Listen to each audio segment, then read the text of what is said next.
Pertama, bagaimana kita bisa mencintai Al-Quran? Ya cintai. Ya cintai Al-Quran. Bagaimana kita mencintainya? Nah, ini yang mesti kita turunkan.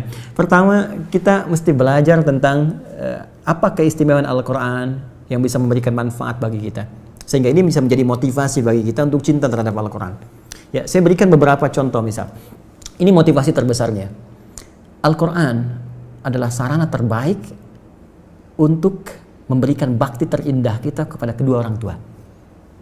Ini hal pertama yang saya tanamkan pada jiwa. Bagaimana saya mencintai Al-Quran dengan menjadikan motivasi itu untuk memberikan persembahan pada orang tua. Ayah, kan, yang telah berusaha maksimal memberikan yang terbaik untuk kita. Di ujung nafasnya bahkan memeluk minta maaf karena tidak bisa mengantarkan ke pesantren. Kan? Ibu berjuang dengan darah, keringat, air mata, memberikan yang terbaik. Ya, sampai harus meminjam untuk anaknya supaya bisa belajar, ya, makan dengan keadaan terbatas. Lalu kita mencoba apa yang bisa kita berikan, ya, karena kalau cuma dunia, orang nggak beriman pun bisa berikan itu. Saya ingin pemberian saya sifatnya abadi. Saya ingin istimewakan orang tua saya bukan hanya di dunia, tapi saya ingin tunjukkan kepada seluruh makhluk langit dan bumi ketika dihisab. Ini persembahan saya untuk ayah yang telah mendidik dengan luar biasa, untuk ibu yang telah berjuang dengan luar biasa. Saya ingin tampakkan di hadapan seluruh penghuni langit dan bumi dengan anugerah terbesar yang Allah bisa berikan pada seorang anak untuk orang tuanya. Dan itu tidak ada yang lain kecuali Al-Quran. Kecuali Al-Quran. Di Quran surah ke-13, Ar-Ra'd ayat 23 sampai 24, Allah langsung berfirman, "Jannatu 'adnin yadkhulunaha wa man salaha min abaihim wa azwajihim wa dhurriyyatihim wal malaikatu yadkhuluna 'alaihim min kulli bab salamun 'alaikum bima sabartum fa ni'ma uqbad dar." Ada sekelompok orang yang akan masuk ke surga melalui surga Aden. Sebelum dia masuk, dia akan dihiasi dulu. Ya, di Quran surah 35 ayat 33 itu tafsirnya. Yuhallawna fiha min asawir. Akan dipakaikan gelang-gelang emas. Di At-Tirmidzi nomor hadis 2915 dipakaikan mahkota kehormatan. Diberikan penghargaan luar biasa. Siapa mereka? Itulah ahli Al-Quran. Sampai Qurannya berkata, Allahumma halli ya Allah, hiasi orang ini, bedakan dengan bukan ahli Quran. Ya, berikan ia mahkota, berikan ia jubah kehormatan. Lalu yang paling menarik, setelah itu diperintahkan kemudian dipanggil kedua orang tuanya dan diberikan mahkota yang sinarnya lebih dahsyat, lebih terang dibandingkan sinar mentari yang masuk ke dalam rumah seseorang. Lalu dipakaikan oleh anak itu di kepala kedua orang tuanya. Digandeng tangan bapaknya, tangan ibunya, pasangan hidupnya, anak keluarganya. Ternyata amalan itu bisa memberi syafaat langsung, kata Allah, kepada keluarga besarnya. Dan ketika digandeng, diparadekan oleh Allah, disambutlah wal malaikatu yadkhuluna 'alaihim min kulli bab. Semua malaikat penghuni surga berjejer di setiap pintu surga menyambut orang ini beserta rombongan keluarga besarnya untuk masuk ke surga tertinggi. Salamun 'alaikum bima sabartum fa ni'ma uqbad dar. Dan malaikat mengatakan, "Selamat. Kamu sabar menjadi ahli Quran saat di dunia. Selamat. Kamu berusaha menghafal. Mungkin kamu penat di malam harinya. Mungkin kamu capek di siang harinya. Mungkin ada orang mengatakan apa yang kamu lakukan dengan kesibukan kamu saat ini. Tapi satu ketika malaikat berkata, silahkan nikmati tempat terindah yang belum pernah dijamah oleh siapapun karena kesabaran kau. Dan di antara yang paling dahsyat, kita tidak menjadi soleh pribadi, tapi kita menjadi soleh sebagai seorang anak yang bisa membahagiakan kedua orang tua. Itu motivasi yang paling besar.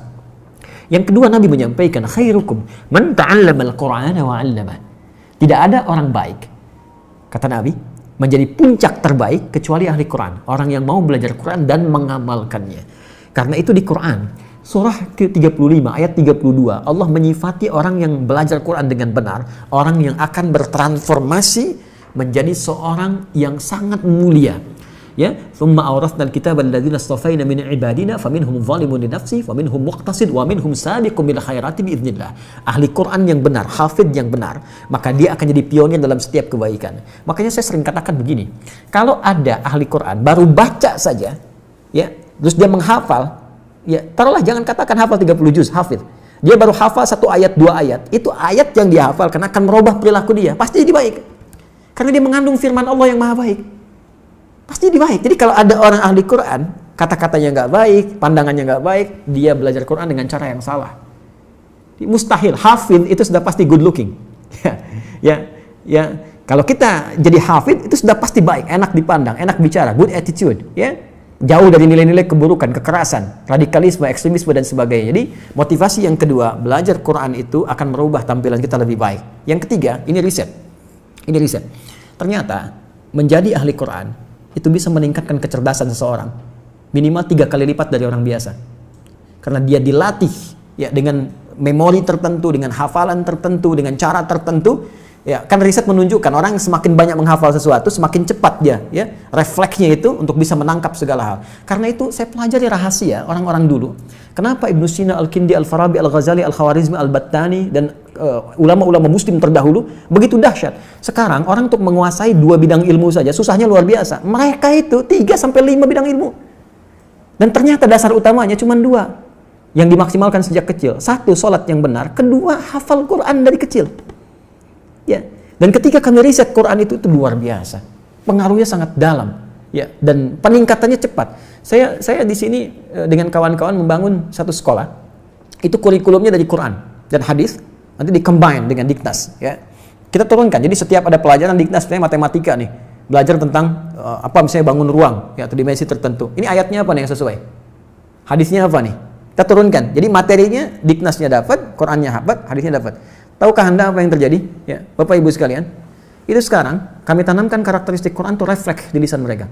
Ketika kosong, langsung keluar Qurannya. Dan setiap menyikapi sesuatu, ayatnya hadir. Naik kendaraan, langsung ayatnya keluar. Doanya keluar. Di rumah, begitu menyikapi sesuatu, ayatnya datang, refleks. Dan ternyata percepatannya ke pelajaran kuat. Mereka cepat menangkap pelajaran. Bahkan yang paling menarik begini, mereka nggak pernah olahraga, misalnya futsal itu kayak main bola biasa. Satu kali kami ikutkan pertandingan futsal melawan anak-anak SD yang lain. Itu mereka belum pernah ikut pertandingan. Anda tahu apa yang terjadi? Juara 1. Jadi bakatnya muncul semua gitu. Jadi saya mau katakan, Anda menjadi ahli Quran, Anda akan menjadi manusia yang pintar. Ya, ingat. Quran sendiri mengatakan tidak ada manusia yang bodoh, yang ada dosen yang kurang kreatif dalam mengajar. mohon maaf. Jadi semua punya potensi. California University itu pernah mengadakan riset otak manusia, ya, memorinya saja itu paling sedikit 100 juta gigabytes. Sedangkan di Quran surah kedua ayat 31 ya dijelaskan bahwa Allah mengajarkan kepada Adam semua jenis pengetahuan, semua jenis nama. Adam itu nabi, Adam rasul. Karena Adam itu nabi, Adam rasul, Adam punya fitrah kenabian, diajarkan langsung. Tapi Adam manusia. Kita nabi, kita manusia bukan nabi. Kita manusia bukan nabi. Kita punya fitrah kemanusiaan tapi tak punya fitrah kenabian. Fitrah kemanusiaan menjadikan kita mendapatkan potensi seperti Adam untuk menangkap semua pengetahuan. Tapi karena kita bukan nabi, nabi diajarkan kita belajar. Tinggal bagaimana Adinda belajar dengan sungguh-sungguh. Maka turunkanlah kemudian ayat Quran untuk belajar Quran. Itu ada di Quran di surah ke-54 ya. Ayat ke-17, ayat 22, ayat 32, ayat 40. Itu kuncinya. Kemudian tingkatkan takwa kepada Allah untuk mempercepat. Itu ada di Quran surah kedua di akhir ayat 282. Ya, kemudian setelah itu nikmati pelajaran Qurannya sampai Allah memberikan kemudahan. Itu ada di Al-Quran di surah Al-Qiyamah 75 ayat 16 sampai dengan 18. Kemudian jangan cepat menyimpulkan saya nggak bisa. Belajar dengan benar. Belajar tajwid. Pakai bahasa Arab lebih bagus. Karena di situ ada pahalanya langsung. Ya, dan kita bisa belajar lebih banyak lagi. Sabar, bersabar. Nabi aja 23 tahun. Masa Anda 23 hari pengen cepat selesai? Ya, bersabar. Karena ahli Quran dilihat dengan ikhtiarnya. Bukan berapa banyak Quran yang Anda dapatkan. Kalau untuk menjadi jembatan supaya Anda bisa baca, dengan Latin nggak ada masalah. Tapi jangan jadikan kebiasaan. Itu pengantar supaya Anda bisa membaca dengan Arabnya. Di situ nanti Anda mendapatkan makna-makna yang lebih luas dibandingkan dengan Latin. Karena ada perbedaan di situ, perbedaan tersendiri yang tidak ditemukan kecuali dengan menggunakan bahasa Arab. Ya, Allah Ta'ala a'lam bis-shawab.